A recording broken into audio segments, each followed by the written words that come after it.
Et rien ne semble pouvoir les arrêter. Comme au Canada, où à cause de notre demande de pétrole toujours plus grande, un véritable désastre écologique est en train de se produire.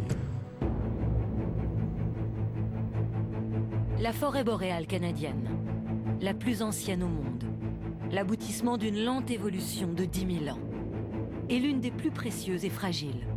À ces latitudes, les arbres ne poussent que d'à peine quelques mètres par siècle. Mais sous cette forêt et ses tourbières se cache un autre trésor, du sable gorgé de pétrole. Un accident géologique a donné naissance ici à la deuxième plus grande réserve au monde. Pour arracher à la terre ce sable bitumineux, des pelleteuses, des camions et des grues se relaient jour et nuit.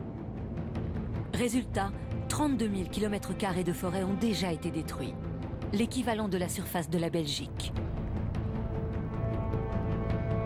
Et l'impact de ces mines à ciel ouvert ne s'arrête pas là. Pour séparer le sable du pétrole et produire un seul baril, il faut charrier 3 tonnes de sable et y mélanger des milliers de mètres cubes d'eau chauffée par du gaz naturel. Une incroyable quantité d'énergie, l'équivalent d'un baril de pétrole pour en produire 2. Les eaux et les boues rejetées après l'extraction sont chargées d'arsenic et de mercure. Elles sont stockées et stagnent dans ces bassins.